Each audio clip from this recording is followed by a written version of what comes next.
Ya, Bismillahirrahmanirrahim. Assalamualaikum warahmatullahi wabarakatuh.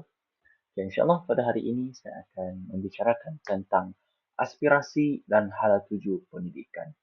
Membentuk guru berjiwa pendidik. Ini adalah merupakan tugasan yang kedua bagi subjek GPPP 1092, Pengantar Pengajian Pendidikan. Okay, nama diberi Ahmad Fitri bin Syaraka. Nombor angka giliran saya adalah 20250923100005. Saya merupakan bahasa minit 1. Okey, apa dengan masa? Teruskan. Okey. Untuk kita melahirkan seorang guru yang berjiwa pendidik, negara kita telah melaksanakan satu pelan, iaitu Pelan Pembangunan Pendidikan Malaysia, PPPM. Okay. Kementerian Pendidikan Malaysia, KPM, memulakan kajian semula pada tahun 2011 untuk melihat semula sistem pendidikan kita. Plan ini dibina berdasarkan laporan penyelidikan serta pandangan. Okay, laporan penyelidikan sini merujuk kepada laporan penyelidikan antarabangsa daripada negara-negara yang mempunyai sistem pendidikan yang maju dan bermutu tinggi. Pandangan di sini pula merujuk kepada pandangan daripada guru besar dan pengetua, guru-guru kita dan termasuk sekali ibu bapa dan juga murid-murid. Okay. Pelan ini juga dilancarkan pada 6 September 2013 oleh Tan Sri Muhyiddin Yassin. Pelan ini merupakan pelan jangka panjang daripada 2013 sehingga 2015. Okay. Kita beralih kepada kandungan. Kandungan pelan ini. Pelan ini mempunyai 3 objektif, 5 aspirasi utama sistem pendidikan, 6 aspirasi utama untuk murid dan 11 anjakan utama transformasi sistem pendidikan negara. Okay. 3 objektif utama pelan ini. Yang pertama, memahami prestasi dan cabaran semasa. Pelan ini akan menilai kedudukan semasa sistem pendidikan Malaysia. Ya, yang kedua, mewujudkan visi dan aspirasi yang jelas. Menetapkan sasaran baru untuk sistem dan murid bagi 13 tahun yang akan mendatang. Okay. Yang terakhir iaitu objektif yang ketiga, menggariskan program transformasi sistem pendidikan. Bukan sekadar sistem pendidikan, malah menggariskan semula dalam KPM, iaitu Kementerian Pendidikan Malaysia itu sendiri. Kita beralih kepada pelan induk bagi pelan ini. Yang pelan ini mempunyai 3 gelombang, iaitu gelombang pertama daripada 2013 sehingga 2015. Pelaksanaan pelan yang pertama menambahkan baik pengajaran dan meningkatkan kualiti guru, pemimpin sekolah dan prasarana sekolah. Okay, bagi gelombang yang kedua bermula daripada 2016 sehingga 2020. Gelombang kedua ini memfokuskan melaksanakan perubahan struktur dalam sistem pendidikan untuk meningkatkan kecekapan. Okay. Gelombang yang ketiga bermula daripada 2021 sehingga 2025. Meningkatkan fleksibiliti, operasi dan kuasa autonomi sekolah dalam pentadbiran sekolah. Okay. Seterusnya kita beralih kepada 5 aspirasi sistem pendidikan. Okay. Yang pertama, akses. Setiap kanak-kanak warga negara Malaysia berhak untuk mendapatkan kesamarataan peluang pendidikan. Maksudnya semua kanak-kanak warga negara, contohnya pada umur 7 tahun, berhak untuk mendapatkan tahun 1, darjah 1. Jadi tak adanya yang tidak terkecuali. Okay. Yang kedua, kualiti. Malaysia dalam kelompok sepertiga teratas. Maksudnya selepas pelan ini dilaksanakan, negara kita, sistem pendidikan negara kita berada dalam kelompok sepertiga teratas dalam pentaksiran antarabangsa. Okay. Maksudnya pentaksiran di dalam sistem negara kita berada dalam kelompok sepertiga teratas mengikut pengukuran TIMSS dan PISA. Apa TIMSS dan PISA? TIMSS dan TISS merujuk kepada penguji bacaan, menguji bacaan, matematik dan sains sahaja. Okey. Seterusnya kita beralih kepada equality. Equality. Merapatkan jurang pencapaian antara luar bandar dan bandar sehingga 50% menjelang 2020. Seterusnya, perpaduan. Mewujudkan suatu perkongsian pengalaman dan aspirasi di antara kaum. Maksudnya, perpaduan di antara kaum itu lebih erat dengan cara dia dalam pelan ini merujuk kepada perkongsian pengalaman dan aspirasi. Okay. Yang terakhir, kecekapan. Memaksimumkan keberhasilan murid mengikut peruntukan yang sudah sedia ada. Maksudnya, dengan peruntukan yang sudah sedia ada, sistem pendidikan kita mampu memaksimumkan keberhasilan seseorang murid tersebut. Okay. Seterusnya kita beralih kepada 6 aspirasi bagi setiap murid. Okey. Yang pertama, pengetahuan. Melahirkan murid yang berpengetahuan, menguasai kemahiran literasi dan numerasi asas. Di samping itu, mempunyai pengetahuan dalam mata pelajaran kelas, sains, matematik, serta sejarah dan geografi. Okay. Yang kedua, kemahiran berfikir. Melahirkan murid yang berkemahiran kognitif serta berpemikiran kritis, kreatif, inovatif serta mempunyai keupayaan menyelesaikan masalah dan pembelajaran sepanjang hayat. Yang ketiga, kemahiran memimpin. Melahirkan murid-murid yang mempunyai kemahiran memimpin melalui aktiviti co-curriculum dan penglibatan aktif. Ini membolehkan murid memimpin diri sendiri dan dalam masa sama sesuatu pasukan. Okay. Yang keempat, kemahiran dewi bahasa.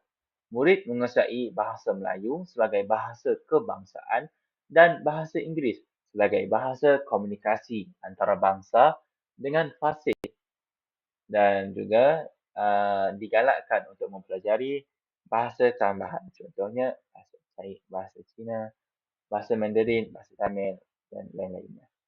Okey, etika dan kerohanian.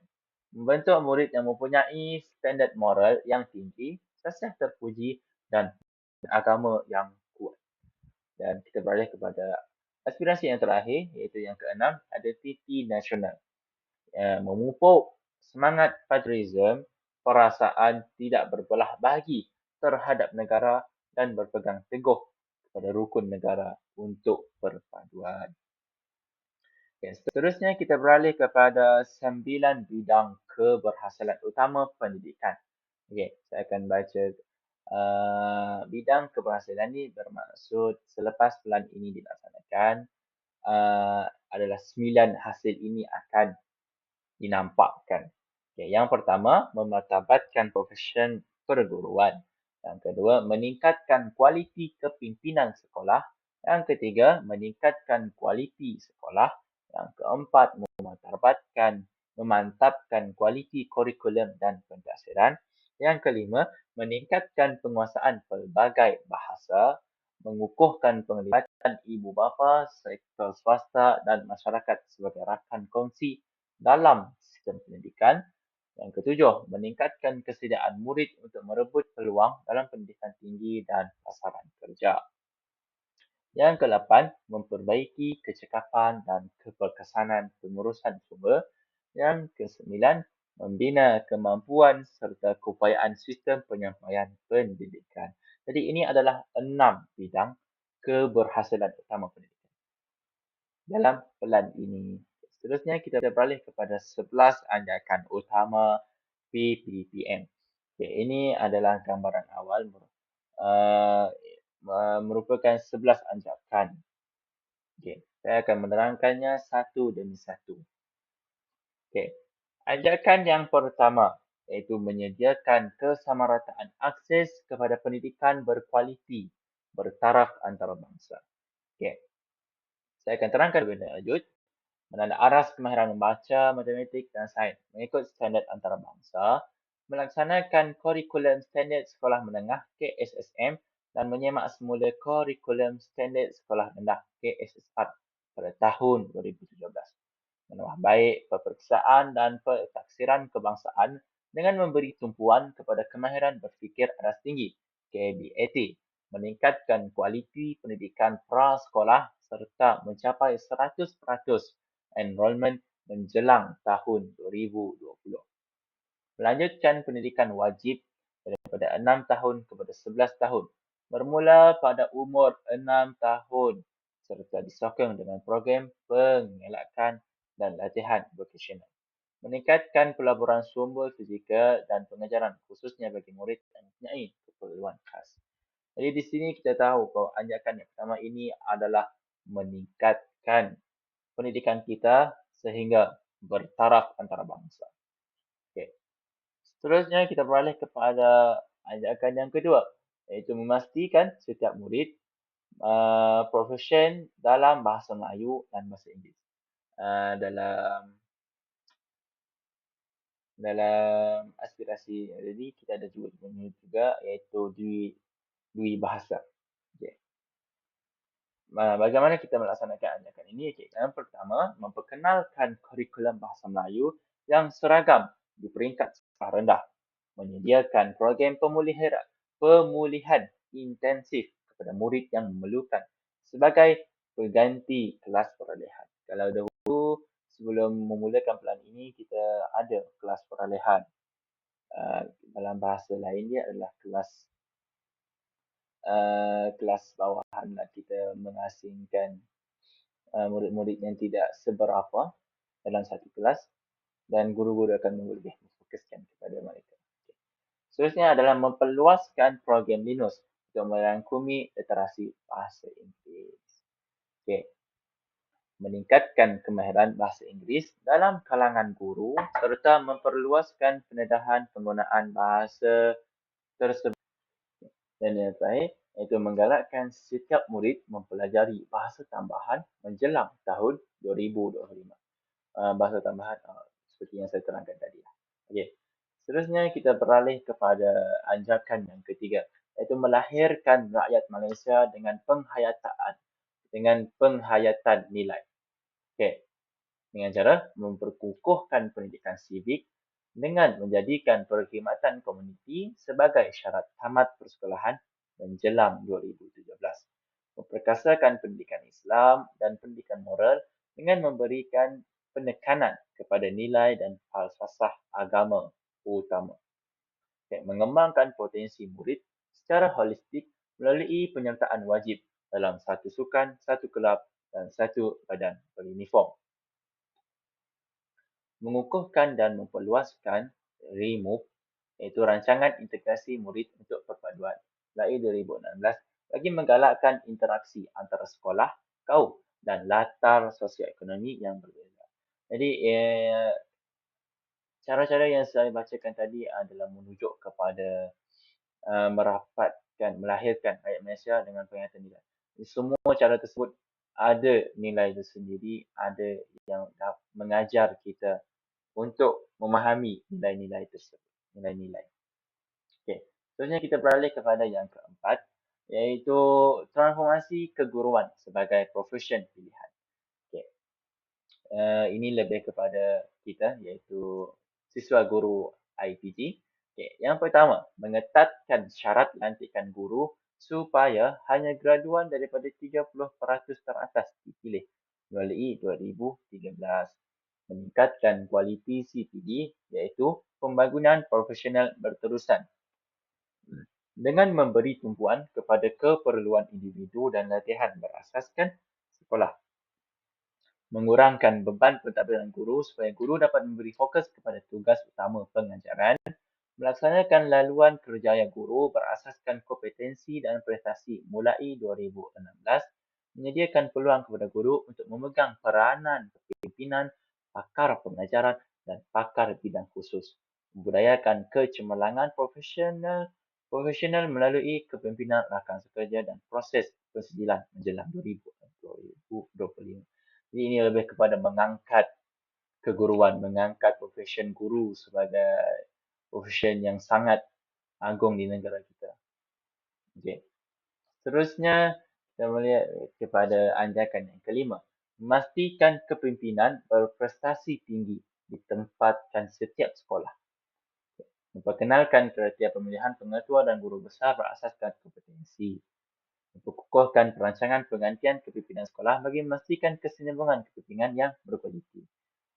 Melaksanakan pakej kerjaya baharu untuk pengetua dan guru besar melalui 2013, memberikan lebih sokongan dan fleksibiliti dalam pengurusan sekolah, meningkatkan accountability kepimpinan sekolah dalam usaha meningkatkan kepercayaan dan keberhasilan murid. Jadi kita hendak menghasilkan guru yang berjiwa pendidik, jadi kita perlu mengasahkan, jadi kita perlu untuk membuat pemilihan yang sangat ketat kepada pengetua dan guru besar untuk melahirkan guru yang berjiwa pendidik. Seterusnya kita beralih kepada yang keenam, iaitu mengupayakan JPN, PPD dan sekolah untuk menyediakan penyelesaian khusus berasaskan keperluan. Mempercepatkan penambahbaikan prestasi sekolah melalui program yang sistematik dan dijamin oleh Pejabat Pendidikan Daerah iaitu PPD di semua negeri menjelang 2014. Meningkatkan autonomi pengurusan berasaskan sekolah termasuk memberi lebih fleksibiliti dalam pengagihan bajet dan pelaksanaan kurikulum. Pelaksanaan autonomi ini dimulakan dengan sekolah berprestasi tinggi, sekolah yang menunjukkan peningkatan prestasi yang besar. Memastikan 100% sekolah mempunyai infrastruktur asas yang mencukupi menjelang 2015. Bermula dengan Sabah dan Sarawak. Jadi ajakan ini lebih fokus kepada pegawai-pegawai yang berada di PPD, Pejabat Pendidikan Daerah. Iaitu lebih memfokuskan kepada infrastruktur sekolah-sekolah. Jadi pegawai-pegawai Pejabat Pendidikan Daerah akan mempercepatkan lagi untuk penambahbaikan infrastruktur sekolah. Seterusnya kita beralih kepada anjakan yang ketujuh, memanfaatkan ICT bagi meningkatkan kualiti pembelajaran di Malaysia. Pertama, meningkatkan akses internet dan persekitaran pembelajaran maya melalui satu Bestadinet di 10,000 sekolah. Apa itu satu Bestadinet? Satu Bestadinet ialah inisiatif Kementerian Pendidikan Malaysia, KPM, untuk membekalkan akses internet 4G berkejeluan tinggi dan berpembelajaran maya. Lebih kepada 10,000 orang seperti saya kata tadi. Itu adalah satu Bestadinet. Seterusnya, kita menyediakan kandungan pembelajaran atas talian termasuk perpustakaan video pengajaran oleh guru terbaik. Menggunakan ICT untuk pembelajaran jarak jauh dan pembelajaran kendiri bagi meningkatkan keberkesanan pembelajaran. Jadi, ini kita boleh katakan pelan ini berjaya, memanfaatkan ICT ini berjaya. Kenapa apa? Kerana seperti mana yang kita tahu, negara kita sudah dilantarkan oleh pandemik COVID-19. Jadi, penggunaan pendidikan di atas talian ini dapat dipercepatkan sehingga sekarang ini murid-murid dan guru-guru menjadikan pendidikan di atas talian ini sebagai norma baharu. Seterusnya kita beralih kepada yang ke-8, mentransformasikan kebolehupayaan dan kapasiti penyampaian kementerian. Memberi lebih kuasa membuat keputusan kepada JPN dan PPD dalam menguruskan bajet dan personal. Menempatkan 2,500 pegawai tambahan dari KPM dan JPN ke PPD untuk menyokong sekolah, mengukuhkan kepimpinan bagi jawatan utama dan sistem pendidikan, menambah baik fungsi utama dan struktur organisasi Kementerian Pendidikan.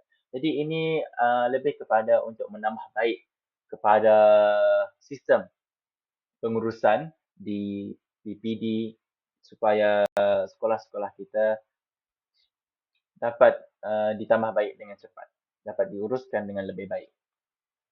Seterusnya kita beralih kepada yang ke-9, bekerjasama dengan ibu bapa, komuniti dan sektor swasta secara meluas.